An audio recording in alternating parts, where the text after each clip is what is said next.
my students and viewers with their greetings. Assalamu alaikum wa rahmatullahi wa barakatuhu. Hope you people are doing well. In our previous lecture, we discussed the concept of guidance, and in today's lecture, we are discussing principles of guidance. There are various principles of guidance given by various psychologists, various educationists, but in today's lecture, we will be discussing the principles given by Jones A.J. Jones A.J. The first principle which he discussed is the principle of individual difference. Means each and every individual is different from one another. जैसा कि हम जानते हैं कि जब भी हम एक क्लासरूम लेवल पे जब भी हम अपने क्लास को क्लासिफाई करते हैं, we classify in 3 different levels: above average, average level, and below average level. Though this classification has become controversial nowadays, we can't from the very outset deny a student. We can't say on his face that you are not able to cope up with this with the average or below average. That is secondary part, that is controversial nowadays. But the principle here we are going to discuss is that individuals are different. We are not to pass on judgments. You are good, you are bad, you are this, you are that. No, we are simply saying individuals जो भी है, एक इंसान जो दूसरे इंसान से वो मुख्तलिफ है, जुदा है, अलग है. अलग किस तरीके से है? अलग है वो, उसकी कैपेसिटीज अलग है. अलग वो इस तरीके से है कि अल्लाह ताला ने उसमें पोटेंशियल्स जो दिए हैं वो अलग अलग दिए है. एक में एक पोटेंशियल है, दूसरे में दूसरा पोटेंशियल है, तीसरे में तीसरा पोटेंशियल है. So each and every individual is different. बस सिंपल सा पॉइंट है कि अगर हमारे पास लोग आ जाते हैं गाइडेंस के लिए, क्योंकि हम डिस्कस कर रहे हैं प्रिंसिपल्स ऑफ गाइडेंस, तो गाइडेंस की ही बात होगी कि गाइडेंस का उसूल है, बुनियादी उसूल ये है कि अगर हमारे पास लोग आ जाते हैं गाइडेंस हासिल करने के लिए, तो हमें ये मान के चलना है कि जितने भी लोग आते हैं, हर एक इंसान जो है, हर एक इंडिविजुअल जो है वो डिफरेंट है दूसरे इंडिविजुअल से. सो it is not the one size fits all. ऐसा नहीं है. फिर उस एक इंसान की जो नीड होगी उसके हिसाब से, उसका जो टैलेंट होगा, उसका जो पोटेंशियल होगा, उसकी जो प्रॉब्लम होगी, उसके हिसाब से उस एक इंसान को गाइड किया जा सकता है. So the basic principle, first basic principle is principle of individual difference. हर एक इंसान दूसरे इंसान से मुख्तलिफ है. तो जब एक इंसान दूसरे इंसान से मुख्तलिफ है तो उसकी नीड्स भी मुख्तलिफ होंगी, उसकी इंटरेस्ट्स भी मुख्तलिफ होंगी, उसकी प्रॉब्लम्स भी मुख्तलिफ ही होंगी. तो एक गाइडेंस वर्कर को, या जो गाइडेंस का एक प्रोग्राम है या एक ऑर्गेनाइज्ड जो वे में हम चलाते हैं, तो उसका बुनियादी उसूल ये है कि हर एक इंडिविजुअल जो है वो डिफरेंट है, मुख्तलिफ है. ये मान के हमें फिर गाइडेंस जो हम देंगे आगे, तो ये उसूल बुनियादी उसूल बन जाता है हमारे पास कि हर एक इंसान डिफरेंट है, अकॉर्डिंगली उनको हम गाइड कर सकते हैं. Second principle is principle of specific abilities और not innate. Innate means inborn. Specific abilities अभी हम डिस्कस कर रहे थे कि हर एक इंडिविजुअल जो है वो मुख्तलिफ है अपनी अपनी कैपेसिटीज के हिसाब से, अपने अपने टैलेंट के हिसाब से. तो दूसरा पॉइंट ये बन जाता है हमारे पास कि एबिलिटीज, जो खास एबिलिटीज किसी के पास है, ये सारी इनेट नहीं होती है, इनबॉर्न नहीं होती है. It depends upon the environment. एक इंसान किस इन्वायरमेंट में है, किस माहौल में है वो. जैसे जेबी वॉटसन का नाम आप लोगों ने सुना होगा. जेबी वॉटसन ने एक बार कहा था, गिव मी अ डोजन इन्फेंट्स, छोटे बच्चे इन्फेंट्स, एक डोजन दे दो, 12 बच्चे मुझे दे दो, हेल्दी होने चाहिए. फिर irrespective of their capacities, talent, potential, मैं यहां से वॉलंटियरली रैंडमली किसी को भी सिलेक्ट करके बता सकता हूं कि ये, इसको मैं डॉक्टर बनाऊंगा, इसको मैं लॉयर बनाऊंगा, इसको मैं बिजनेसमैन बनाऊंगा. और इवन इसने ये भी कहा था कि रैंडमली मैं ये भी सिलेक्ट कर सकता हूं कि किसको मुझे बेगर बनाना है, भिखारी मैं किसी बना सकता हूं, इवन थीफ, चोर भी मैं बना सकता हूं. सो एनवायरनमेंट जो है, environment plays a vital role in the growth and development of an individual. So the specific abilities जो होती है इनेट नहीं होती है, ये डेवलप होती है. जब एक इंसान अपनी एबिलिटीज को पहले डिस्कवर करता है, पहचानता है, आइडेंटिफाई करता है, अकॉर्डिंगली उसकी जो ग्रोथ हो जाती है, फिर उसमें जो पोटेंशियल, जो क्वालिटीज आ जाती है, वो अकॉर्डिंगली उसके एनवायरनमेंट से रिलेटेड होती है. तो स्पेसिफिक एबिलिटीज अगर हमें एक बच्चे में ग्रो करनी है तो उस बच्चे में जो पोटेंशियल्स है उनको आइडेंटिफाई करना है, फिर उस एनवायरनमेंट में एक कंडीसिव हेल्दी एनवायरनमेंट प्रोवाइड करना है so that these capacities talent actually grow. जैसे हम एजुकेशन में अक्सर पढ़ते हैं education is educare educere to lead out what is already there. तो एनवायरनमेंट जिस प्रकार का होगा, एनवायरनमेंट जिस किस्म का होगा, अकॉर्डिंगली उसकी एबिलिटीज वो भी ग्रो करेंगी। Similarly, number third point is need of assistance in solving the problem of an individual। ये एक प्रिंसिपल है कि principle of need of assistance. हर एक इंसान को जिंदगी में कोई ना कोई प्रॉब्लम वो फेस करता ही है और उसकी प्रॉब्लम को फेस करने में, वो प्रॉब्लम सॉल्व करने में वो कभी ना कभी उसको हेल्प की जरूरत पड़ती है। सो नीड ऑफ असिस्टेंस, हर एक इंसान को ये जरूरत पड़ती है कि उसको मदद, उसकी हेल्प की जाए कि वो अपनी लाइफ में कैसे प्रॉब्लम सॉल्व कर सके। तो वहां पे हम गाइडेंस का स्कोप देखते हैं कि गाइडेंस का स्कोप सिर्फ एक जगह नहीं है। अब एक इंसान को जिंदगी में एक ही बार तो प्रॉब्लम नहीं होगी, या अगर बचपन में प्रॉब्लम हो गई तो एडोलेसेंस में भी, एडोलेसेंस पीरियड में भी प्रॉब्लम्स आ जाएंगे, एडल्ट में भी प्रॉब्लम्स आ जाएंगे, ओल्ड एज में भी प्रॉब्लम्स आ जाएंगी। गर्ज हर एक स्टेज में इंसान को प्रॉब्लम्स फेस करनी होती है। एंड गाइडेंस का उसूल है कि हर एक इंसान को असिस्टेंस की जरूरत पड़ती है, मदद की जरूरत पड़ती है कि वो अपनी जिंदगी की जो प्रॉब्लम्स है वो कैसे सॉल्व कर सकें। जैसे अक्सर हम देखते हैं कि फैमिली मैटर्स में अक्सर मियाँ बीवी या सास बहू, ये रिलेशन जो होते हैं इनमें हमेशा गाइडेंस की जरूरत पड़ती है। कभी कभी टीचर, कभी दोस्त, कभी जो एल्डरली होता है वो अक्सर गाइड करता रहता है। ऑफन वो गाइड करता रहे, नहीं ऐसा करना चाहिए, वैसा करना चाहिए। तो हर एक जगह पे need of assistance in solving the problems of an individual, ये तो अंडरस्टूड ही है। हम लोगों ने समझा कि हर एक स्टेज पे इंसान को गाइडेंस की जरूरत पड़ती है अपनी प्रॉब्लम्स को सॉल्व करने में। Number next is developing self guidance. अब गाइडेंस का एक उसूल ये भी है कि गाइडेंस जो हासिल करने के लिए आता है, इट इज नॉट कि वो ऑलवेज हमेशा आ जाए। कोई प्रॉब्लम हो वो गाइडेंस के लिए आ जाए, कोई मामूली सी प्रॉब्लम आ जाए वो गाइडेंस के लिए आ जाए, नहीं। गाइडेंस का एक उसूल ये भी है कि एक इंसान को सेल्फ गाइडेंस भी आनी चाहिए। जैसे एक चाइनीज प्रोवर्ब है, give a man a fish and feed him for the day, और teach a man to fish and feed him for the life time. अगर हम एक इंसान को एक मछली दे देंगे तो एक दिन का खाना हमने तो उसको दे दिया, लेकिन अगर हम उसको ये सिखाएं कि मछली कैसे पकड़ते हैं तो उसकी प्रॉब्लम लाइफ टाइम के लिए सॉल्व हो जाएगी। तो एक उसूल ये भी है गाइडेंस का कि गाइडेंस में एक इंसान सेल्फ गाइडेंस की लेवल पर भी वो आगे आ जाना चाहिए। हाँ, इनिशियली उसको गाइडेंस की बहुत ज्यादा जरूरत पड़ेगी, लेकिन आहिस्ता आहिस्ता गाइडेंस का एक उसूल है कि आगे चलकर वो अपनी गाइडेंस खुद कर सके, वो उस काबिल बने, वो अपने आप को उतना आइडेंटिफाई कर सके, वो अपने टैलेंट्स, अपने पोटेंशियल्स, अपने आप को अंडरस्टैंड कर सके, सो दैट कल आगे लाइफ में in future whenever he feels any difficulty he can also self guide himself. वो अपने आप को सेल्फ गाइड करे और अपनी प्रॉब्लम्स का वो इजाला या अपनी प्रॉब्लम्स को वो सॉल्व कर सके। Next is important place of school. हाँ, इंपॉर्टेंट पॉइंट है कि इंपॉर्टेंट प्लेस जो गाइडेंस की है वो स्कूल होती है। क्यों जरूरी होती है स्कूल या कॉलेज या यूनिवर्सिटी?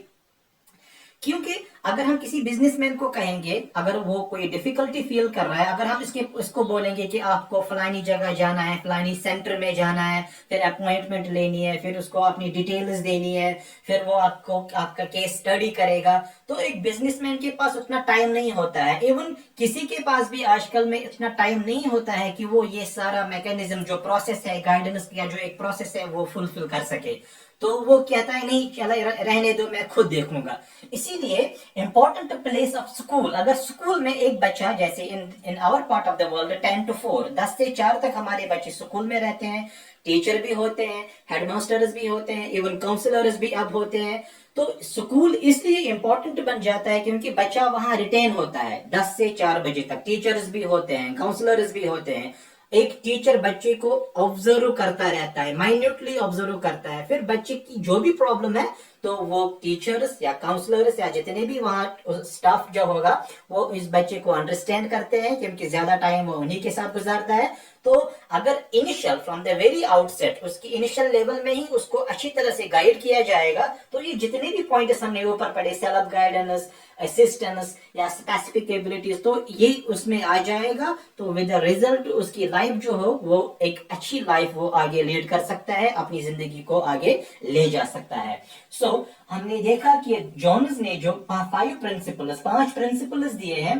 फर्स्ट वन अगर थोड़ा सा रिकैप करेंगे कि हर एक इंडिविजुअल डिफरेंट है, एज पर हिज और हर पोटेंशियल टैलेंट उसको गाइड किया जाए। स्पेसिफिक एबिलिटीज जो वो इनेट नहीं है, एनवायरमेंट में हम हासिल करते हैं, तो एज पर हिज और हर एनवायरमेंट उसको अकॉर्डिंगली गाइड किया जाएगा। Need of assistance is always there, and fourth one is developing self guidance, कि वो self guide कर सके, अपने आप को गाइड कर सके आगे चलकर। and number last is important place of school, and one more classification or one more ऐसे हम देखेंगे और these principles given by Crow and Crow.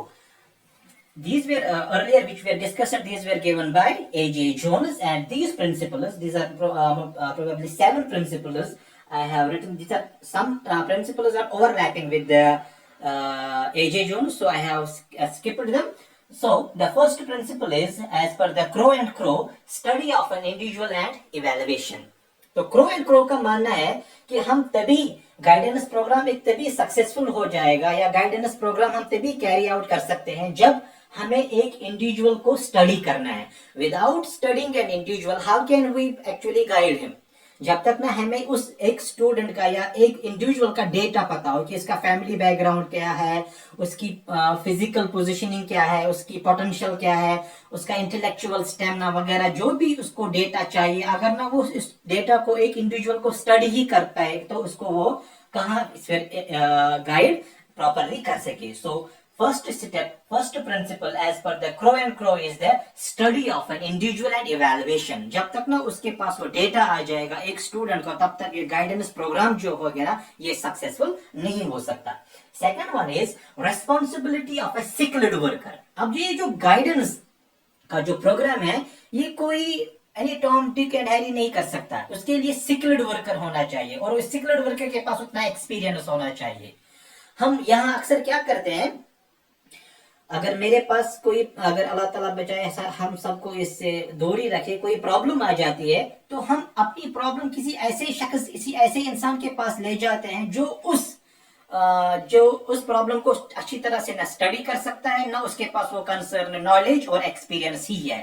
तो स्किल्ड वर्कर के पास वो कंसर्न नॉलेज होती है, वो एक्सपीरियंस होती है, तब जाके एक स्किल्ड वर्कर जब गाइड करता है तब जाके वो गाइडेंस का जो प्रोग्राम है वो सक्सेसफुल होता है, वरना वो सक्सेसफुल नहीं होता है।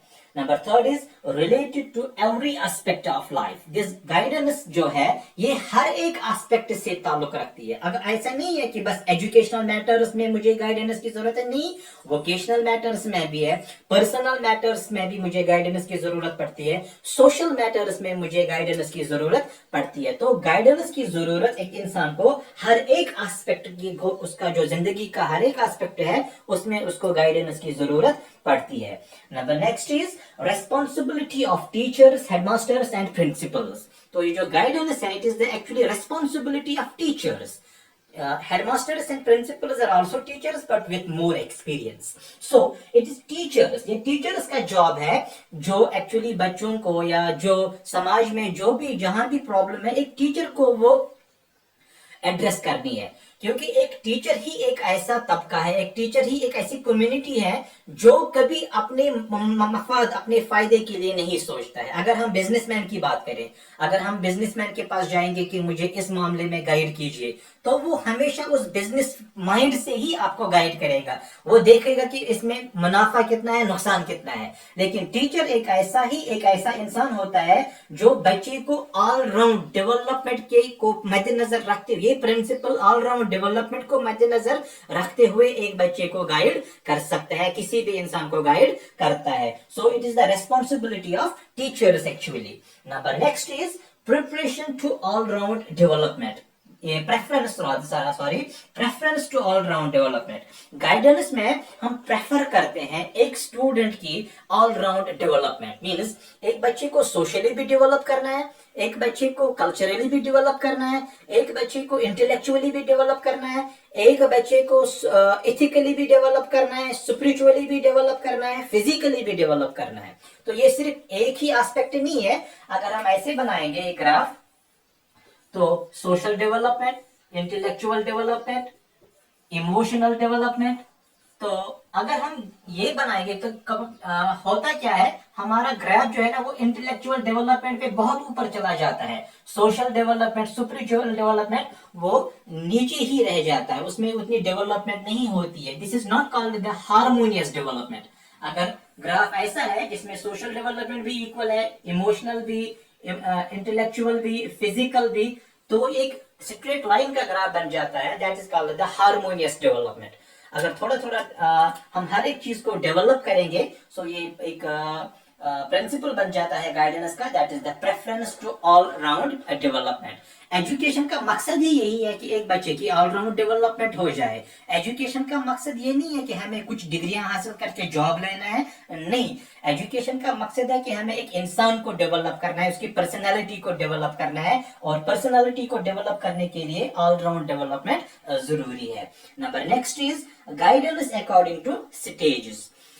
जैसा हम समझते हैं कि पहले इन्फेंसी का स्टेज होता है, उसके बाद चाइल्डहुड का स्टेज होता है, उसके बाद एडोलेसेंट का स्टेज होता है, उसके बाद एडल्टहुड, उसके बाद ओल्ड एज। तो हर एक स्टेज पे अलग अलग एक स्टेज पे में जो जो लोग होते हैं, इन्फेंट्स को अलग गाइडेंस की जरूरत पड़ती है, चाइल्डहुड में अलग गाइडेंस की जरूरत पड़ती है। तो ये गाइडेंस स्टेज वाइज होती है। हम एक बच्चे को और एक एडल्ट को एक ही गाइडेंस, एक ही वे में गाइड नहीं कर सकते। बच्चों को गाइड करने के लिए हमें बच्चा ही बनना पड़ता है, और एडल्ट्स के पास, एडल्ट्स के सामने जब हम जाते हैं तो उनके पास वैसा ही बिहेवियर हमारा होता है, तो उसको एक बात नहीं हम समझा सकते हैं। लेकिन छोटे बच्चे, और सबसे डिफिकल्ट पार्ट जो इसमें है वो है to guide adolescents, that is from 13 to 19, जो एज ग्रुप है, टीनेज हम जिसको बोलते हैं, वो सबसे डिफिकल्ट पार्ट होता है गाइडेंस में, क्योंकि वहां पे वो एज ही है स्टिर्ड इमोशंस, टायर्ड इमोशंस होते हैं, age of stress and strives होते हैं। खैर, और नेक्स्ट जो होता है that is continuous process. Guidance जो है ये कंटिन्यूअस प्रोसेस है। कंटिन्यूअस प्रोसेस मीन्स, जैसे हमने प्रीवियस लेक्चर में भी कहा, जैसे हम सांस लेते हैं, जब तक हम जिंदा हैं इस जमीन पर हमें सांस लेना ही लेना है, इसी तरह जब तक इंसान इस दुनिया में जिंदा है उसको गाइडेंस की जरूरत पड़ेगी ही पड़ेगी। तो ये कुछ प्रिंसिपल्स थे, इसमें एक्चुअली बहुत सारे प्रिंसिपल्स थे, लेकिन वो ओवरलैपिंग थे या रिपीटिशन होता था, तो मैंने उनको काट दिया, उनको स्किप किया। तो ये जो 7 principles as per Crow and Crow और 5 प्रिंसिपल्स एज पर एजे जोन्स, अगर आपका एग्जाम में क्वेश्चन आता है तो आप वो 5 और ये 7 मिला के एक लंबा सा क्वेश्चन आपके पास, एक ऑब्जेक्ट, क्या बोलते हैं इसको, ऑब्जेक्टिव्स, प्रिंसिपल्स का ये आ जाएगा। We are discussing principles of guidance. So अगर इनमें आपको कोई भी प्रॉब्लम हो, प्लीज डू कमेंट। आप कमेंट में लिख दीजिएगा। इसका मटेरियल चाहे आप कमेंट में लिख दीजिए, मैं वो कॉपी पेस्ट करके आपको वो आपके ग्रुप में भेज दूंगा। होप आपको ये समझ में आ गया होगा सारा प्रिंसिपल्स, क्या बेसिक प्रिंसिपल्स है। कोई भी कमेंट, प्लीज डू फीडबैक आप जरूर देंगे। फीडबैक से ही पता चलेगा मुझे कि मुझे आइंदा जो नेक्स्ट क्लास होगी वो किस तरह से प्रिपेयर करनी है। खुदा हाफिज। Thank you for watching. Like, share and subscribe.